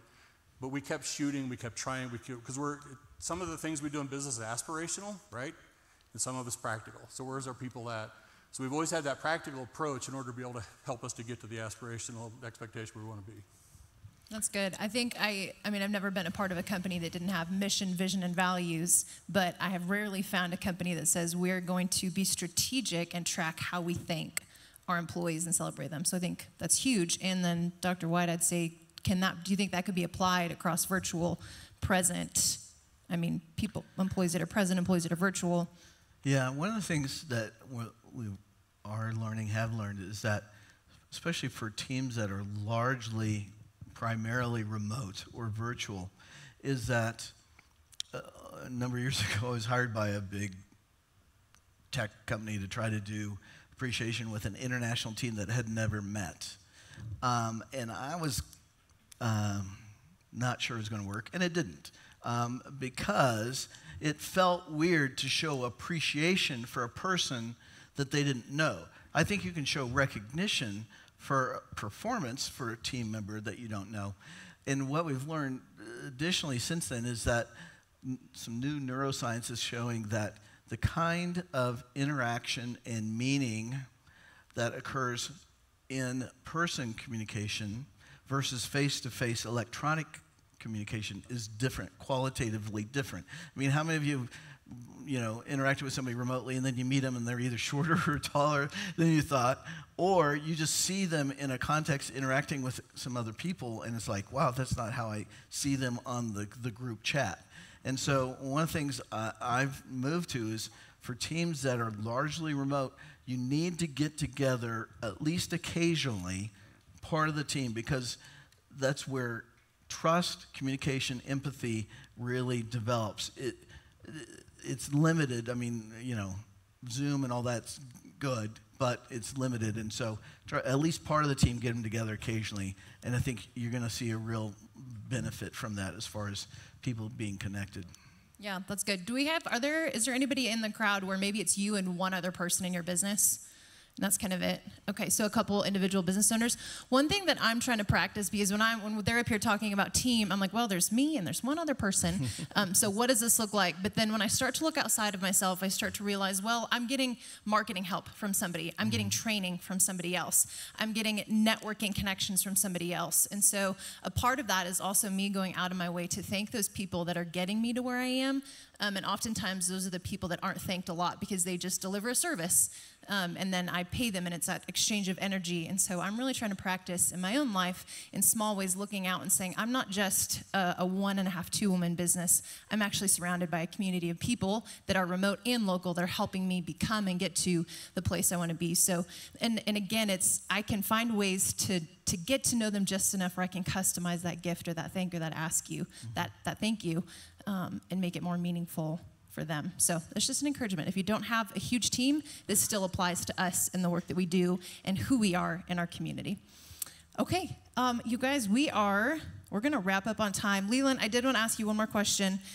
You're in a peer advisory group with Kingdom Way. How has that served you as a business leader and as a man of faith? The reality of it is that all of us as business leaders and in our communities and followers of Christ, we want to get better and we want to be impactful. So as throughout my life, as I wanted to figure out better ways that I could take and turn the Sunday morning inspiration into Monday morning perspiration. So what could I do with that in practical ways to be able to help people and to do things? Was introduced to Dan at Kingdom Way quite some time ago. Had been a part of Kingdom Way Ministries with peer advisory groups, and I've never had an original idea. I just steal shamelessly from other smart people, right? So having a group that you could be around where you're bouncing ideas off of, whether it would be one of the tools available would be an assessment. So it caused me to be able to reflect and to go, what's it like to live in Leland's wake? What's it like to be a team member that's on his team, and how am I coming across, right? So that peer advisory group is going to help me to do that and understand that. Another one would be we do a monthly roundtable on an opportunity that's going on within a business, and then it's like having a group of a board of directors, right, that are going to give you pushback, that are going to speak truth to you, that don't have a vested interest in your business, right, but they have a vested interest in you developing, and you have a vested interest in them developing. So creating a level of vulnerability within that group to be able to be in a confidential and a business-minded, with like-minded people that we just want to serve our communities, serve our business, and serve our people. I found it to be incredibly helpful in developing personally and professionally. That's great. Jackie, any last thoughts, comments? Sure. Yep. One thing I think about when we're talking about appreciation and encouragement with others, I'm a huge advocate and believer in leading from within. So whatever your role is in an organization, be a leader right there. And I love what you said, Dr. White, about it happens peer to peer. And so it's almost a muscle you have to be intentional in exercising, is go into your workday and be intentional about who can I encourage. Or recently I found myself in a conversation with another coworker who I know is going through a difficult season. She started talking to me and I just said, Lord, what can I say? And so exercising that muscle of relying on the Spirit to tell you, Lord, how and what can I do to encourage this person. That's good. Thank you. Hey, well, one more time, Dr. White and his wife, Kathy, are going to be out at the table out there with their books. Stop in and say hi. Can we give him and this whole panel a big round of applause? Thank you. Thanks. All right. And then my final introduction of the morning is going to be Ryan. Ryan is the executive director of FCCI, Fellowship of Companies for Christ International. And he's going to come up and just kind of share a few things with us and then send us off. Thank you. The mic's yours. Thank you, Nikki. I am Ryan Dickinson, the executive director of Fellowship of Companies for Christ International. And I would like to make a confession up here to you first and foremost, Dr. White, and then probably to the rest of you, and to God. This is going to be therapeutic for me, so please just play along. I took everything I knew that I've learned from you about the languages of appreciation this last Mother's Day, and I threw them all out the window. And so I'm confessing that to the whole group here. I know my wife, Sarah, and I have been married. It'll be 22 years next month. We have 3 sons, ages 20, 18, and 16. And this Mother's Day, I decided I was going to go above and beyond to show appreciation for my wife. And I know my wife is a tangible gifts person. I know this. I decided I was going to do something different above and beyond. So I travel a lot in my role, and so I'm on airplanes texting my sons about getting cards and making sure that everybody's schedule's freed up on Mother's Day so we can all go to church together, and then we're going to take Mom out to lunch, and we're going to give her these heartfelt written cards, and then we're going to take her shopping and let her pick out her own gift, in contrast of what I've done for the last 19 Mother's Days, which is I buy the flowers and we give them to Mom, and I buy the gift and we give them to Mom. I'm like, I'm going to go above and beyond. So I'm watching my wife this whole time, and I can tell something's off. She takes the cards and she reads them, and we go shopping, and she's not really into it. And so then I start thinking, what's wrong with her? Look at all the work I put into this to show appreciation. So we finish up the day and we get back home, and she's being very quiet. And I ask the question as a husband, babe, is everything okay? And what answer did I get? I'm fine. Yes, I'm fine, which means I'm not fine. So I press in a little further, and finally she says, you know what? I'm trying to appreciate what you did, but I didn't get flowers, and it was a little weird that I was going to go pick out my own gift. And me being the sensitive, caring, compassionate husband, I went, don't you understand how much work I put into this? Which went about the way you could probably predict it would have went. But finally, after a couple of hours, I'm like, you know what? I didn't appreciate her in the way that she likes to be appreciated. And you know what? I'm going to go ask for her forgiveness and tell her I'm sorry that I didn't do that. And that worked, believe it or not. Showing a little humility, saying, and so my wife is a tremendous human being. I love her. And I knew exactly how she needed to be appreciated, and I decided to do something different. Now imagine, as a business leader, the people who work for us or work with us, and we don't even know how they like to be appreciated, but we just do the thing that we think is above and beyond. That's more forgivable than what I did because I knew better. But still, we need to educate ourselves in how people receive appreciation. So Dr. White, so appreciate your work. And in being here and communicating with us here today, and hopefully we all leave this room not making the same kinds of mistakes I made on this Mother's Day, but can actually understand that the people we work with are people, they're human beings, they have lives, and they want to be appreciated in certain ways. It doesn't make them good, better, or worse than anybody else. It's just we all have that wiring. And so let's be intentional about showing the practical love of Jesus Christ, as Dan opened up with us, in appreciating people that way, because then our words mean so much more when people feel appreciated. So anyway, you didn't stay to hear my personal stories, I know that. But on the table, there's this little card, and I want you to just reach in the center and pick one of those up. Here's something that would be very valuable to Kingdom Way, to FCCI, if at the very least you would rate this event on the front side of the card, put your contact information in there, write any comments you might have about it, because that lets us understand how we can improve and get better. And every single one of these cards, guys, is read. It is prayed over, it is acknowledged, and it is taken for future improvements. So if you can do that, there's an envelope in the middle of the table that when you're done filling these out, you can put that in.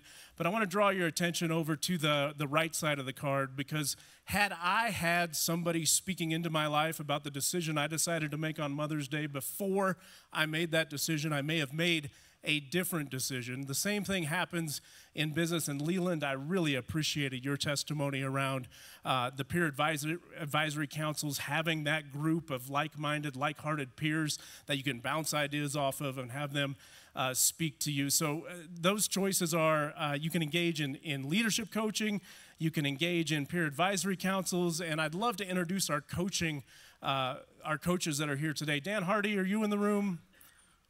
Where's Dan? Is Dan here? Dan's not here. So Dan Anderson, I know you're one of our coaches, and where's Greg at? Greg's usually hovering around the back. Two of our coaches, but stop and see them if you'd like to know more about coaching, or simply indicate it on the card there. So business leadership coaching, peer advisory councils, Kingdom Way men's cohort, women's cohort. We had some testimonials up here today about those cohorts. And then the Work-Life Connect lunches. I know a lot of you in this room have attended one of those. If you haven't, those are amazing with connection and community and some equipping and encouraging on a monthly basis there. When you check those things off, you're not committing to sign up to anything. You're just saying, I'd like some more information. And then on the back, there's some information about our next event, October 17th, our next Common Pursuit event here. And our special guest speaker is going to be a gentleman by the name of Nick Ayers. Nick Ayers served as Chief of Staff for Vice President Mike Pence during the Trump-Pence administration. Nick is a phenomenal young leader that is now involved in a company called Public Square, a company called Every Life. And so talking about how our decisions and how we purchase, how we spend, really help shape policy in the United States of America and help us get on the road to where our freedoms are protected, and especially our freedom to worship and our freedom to operate according to biblical values. So on the back there, you can sign up if you're interested in sponsoring there, or if you'd like to give a gift. Kingdom Way is an FCCI or nonprofit organizations. We exist on donations. So fill that out. Put that in the center of the table in that envelope, and we'll pick those up on the way out. Big, big, big thank you to the staff and the volunteers here at Foundations Church. Can we just give a hand for our host church today? Phenomenal facility. We're so happy and grateful that you all would allow us to gather here. And then as Dr. White said, he's got a table in the lobby there. He and Kathy will be there. Stop by, at least say hi, but there's a ton of great resources out there, as Dr. White said, at discounted prices. And then finally, there's another card on your table about the FCCI International Conference. It's a little postcard that talks about advancing the kingdom through business. If you like this kind of gathering, that's a gathering with this kind of leadership from all over the world. It's an incredible time of connecting, encouraging. We're going to have a great lineup of keynote speakers. It's in Lake Tahoe in September, and at the Everline Resort and Spa. It's going to be a marvelous, marvelous experience. So please take one of those cards with you, and you can get more information from the conference website as well. And then finally, to repay our hosts' hospitality, we would love if before we all exit this room today, if we could break down some tables and chairs and clean up trash and that sort of thing. So if you have the time, we would love that assistance. Gene, where's Gene at today? Is Gene around? I can't see Gene. The lights are in my face. But at the back, if you're interested in helping, at the back of the room, Alona and Jean will help coordinate breaking some of these things down. But can I pray for you really quick, and then we'll get you out of here just 2 minutes over time. God, we're grateful. Thank you that you have wisdom to share. Thank you that you share it so freely.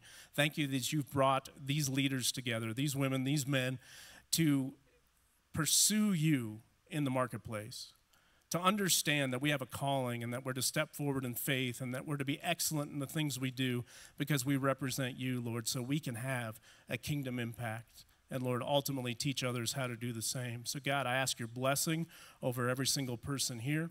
I ask that as they go back out those doors and the real world kind of hits us back in the face, Lord, that you would carry, that we would carry your spirit, your wisdom, your grace, your love to the world around us. God, we're grateful that we get to do these things that you've called us to do. In Jesus' name, amen. God bless you all. Thank you so much for being here.